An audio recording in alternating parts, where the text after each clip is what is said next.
buenas, bienvenidos a una nueva entrevista del Movidas, que ahora en un segundito voy a tener que cambiar de idioma. ¿Por qué? Porque como veis estamos acompañados. Estamos Luis, está Carlos y estoy yo, y a nuestra derecha en la pantalla podéis ver a la representante de Grecia en Eurovisión 2022. I'm in your backseat. You are driving me crazy. Amanda, thank you so much for coming to Euromovidas. It's my pleasure. And we are having a lot of trouble with your name. A lot of trouble. Because in the official video that is uploaded in the Eurovision account in YouTube, it's Amanda Tenfjord Georgiadi.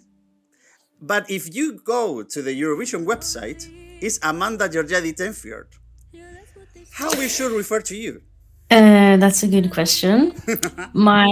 Depends, like my full name, which I'm like born with, is Amanda Clara Georgiadi Tenfjord.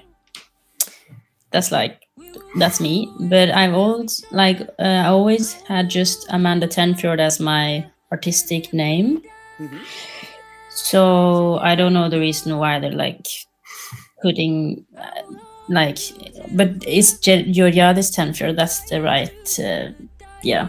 First of all, with the song, it's really different from other Greek entries, and we would like to know about the lyrics of the song. You explain the theme about the song, being a relationship, but how did you came with the theme of the death to be the main focus of the lyrics? Well, it's I think it's like I went to the studio with Björn, who I wrote the song together with. This was a year ago, and I was like, okay, I want to write a song about love, and when you love someone really much, you want to do everything for that person, you know.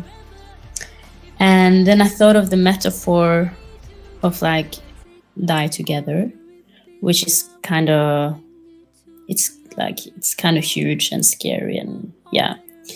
But I think I wanted to be like dramatic, but in all its sense, it's about love, and it's not about like a breakup or hate or jealousy or anything. It's like about when you love something or someone really much that you just want to do everything to keep being together.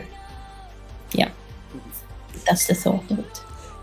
It's interesting because in your other country, Norway, in the Melodi Grand Prix, where you attended in the final, there was another song by Elsie Bay, "Death of Us," yes, which also had the death as a metaphor, but in a different kind of way, because you are talking about if we die together. And she was like saying there's no way of recovering the relationship from the death of us. Yeah. I really like that song, by the way. But I think it's interesting, and I also think that music is a place where you can be a bit dramatic and use like big words. And I think it's always been like you use like take a bullet for me, or like I think it's always been like a place where you can use big words. And I think it's important as well to be allowed to use dramatic words and metaphors. Yeah.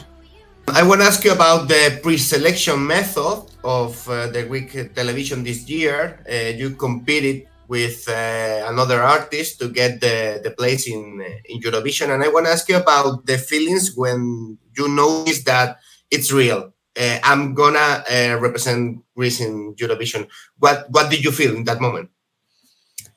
I felt very honored and happy and shocked, because I really liked the other contestants that I was competing with. Mm-hmm. I think they were really good, and I honestly didn't think, since I am not known in Greece, I didn't think I really had a chance. Like, even though I love my song and I thought it was like, okay, it's something special with it, I thought like, it's not gonna go. But so I was very shocked and happy. How come that you get in touch with ERT, the Greek television, or is it the other way around? You heard about this final or pre-selection or shortcut, artist shortcut? Did they contact you? You heard about this pre-selection and you present the song. How everything happened? What happened? I think how it happened was that I got a phone, or like my management got a phone from someone in Greece that has heard my music, because I've been doing music for a long time. So someone has heard me or on YouTube or something. And they were like, you should try sending a song to Greek Eurovision. I was like, what is this? Is this a joke? No one, why should I or not because I think Eurovision is a joke, but I didn't think that they wanted me, because I always really liked Eurovision and I've been a big fan. But then I kind of understood that it was serious, and I was like, okay, I have written an album, so maybe I should just send 3 songs, which I've already written. So I sent 3 demos to ERT, and and they like Die Together the most, and then that was the one that kind of went on. And I will also ask you, what does your Greek side of the family say that you're representing Greece? Because I wanted to ask you also about if you have thought, but I certainly think that you haven't think about it, as you said that you didn't think of presenting a song to Greece. Have you ever thought about presenting a song till Norsk Melody Grand Prix also? So. Okay, first of the family question. I think they were just very happy and proud, and like everyone is coming to Turin. Like I have my Greek aunt and uncle, they're living in America and they're coming to Turin. And like my grandma who lives in Greece, she's 101 years old and she was like very proud and happy. So I think they're very, just proud. And if in the question, if I would ever represent Norway, I haven't really thought about it. Like I think, as I said, I've always liked Eurovision, but I never really considered it. But then again, when I've watched Eurovision, I've always been like rooting for Greece, not Norway. Or like, I love Norway, of course, but it's like something inside me is like, I don't know, I think Greece is a very interesting and nice Eurovision country. They always like surprise you with something. Then the next question is mandatory. Last year, were you Team Tix or Team Stefania in the final of Eurovision? Because you had the Greek and the Norwegian entries in the final last year. Yeah. I think I was Team Greece. Tix is cool as well. Yeah. So I wanted to ask you another thing in that sense, because when the song came out, we in the podcast we talk a lot about this. Greece had certain elements of the music that are like really sound-wise recognizable for us in the Eurovision aspect, like the typical instruments and so. But tied together, at least from the first listening, it doesn't have those elements. But how would you say that the song represents Greece music-wise? I guess for me, and I also think like for other countries, it's like I love ethnical music and I also love Greek ethnical music and I listen to it. But I think Greece is also more other types of music and international music. Like Stefania last year wasn't like it's pop song. It's not like it doesn't have ethnical elements. And I think it's important to also think that music is more than just the ethnical, even though the ethnical is amazing.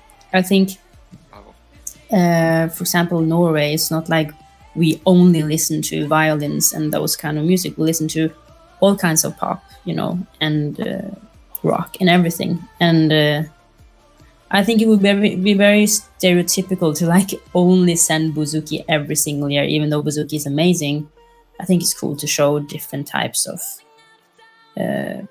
different kinds of music for every country. And then I suppose there's a lot of media that have asked you about the staging. We don't gonna ask you about the staging, but we are gonna ask you about Fokas Evangelinos.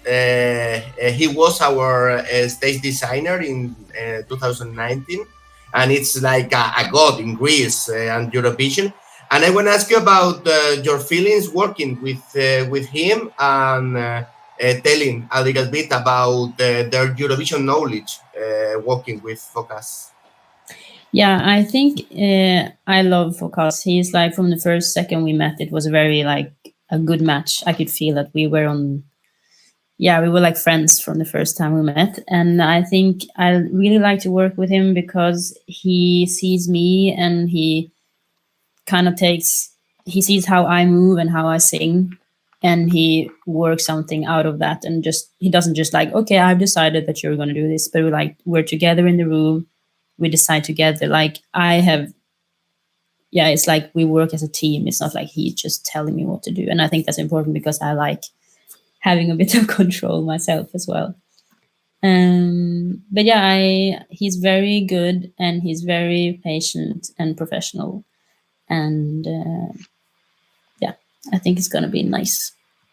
And you said that you like to be in control. You are a little bit like me because I'm also like that kind of person that I want to control everything that goes into the things that I do. But there's a thing that you cannot have the control of, and I'm not speaking about Eurovision.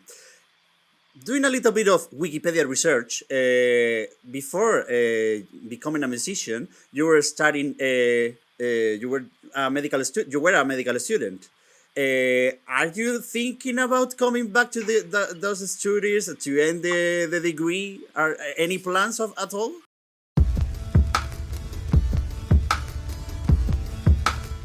I'm still doing it actually. Oh, really? Like I'm on the last year, the 6th year now. So I have an exam, 3 exams, 10 days after Eurovision. Are you preparing them nice? It's going everything okay with I'm exams? trying. We'll see. I don't have I really love medical studies, and I think it's very interesting. And I just always have been doing both things kind of simultaneously. So we'll see if it's gonna go. But yeah. What will be your specialization in the medical family? I don't know. You kind of decide after doing 6 years. So I guess I have some things that I know I like, but I haven't decided yet. We'll see.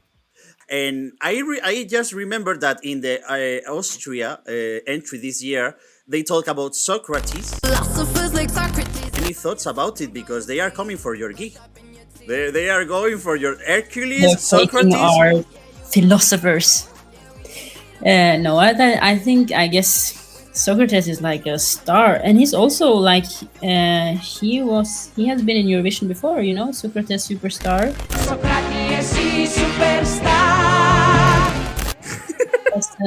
That's an amazing song, like one of the best songs ever in Eurovision. So I guess he's just a superstar that the world loves. So I wasn't expecting that answer. To go from Socrates to Socrates Superstar. Right now, my mind is like boom. Has been exploding. So Amanda Tenfjord, are you right now in Tenfjord? Pretty close. I'm like in 10 minutes away because my boyfriend has moved here, pretty close to where I grew up. So we're here now, home for Easter. So Amanda Georgiadi Tenfjord, Georgiadi Tenfjord. I think I pronounced it the best way I can say. Hey. It was a pleasure to meet you online. I hope we will meet in Turin. Ci vediamo a Torino, as the Italian will say, and hope you have your how do you say, your rehearsals are going according to plan, and we will be watching those rehearsals in the Torino stage. Thank you so much, Amanda. Thank you. Nice to meet you guys. Ευχαριστώ πάρα πολύ. Whoa, He had to say it because he has a Εγώ first μιλώ λίγο degree in ελληνικά. Very good pronunciation. Yeah. Wow. Great. Had to do it. He had to do it. Thank you so much. He's just jealous because he doesn't. Of course he is. Bye. Bye.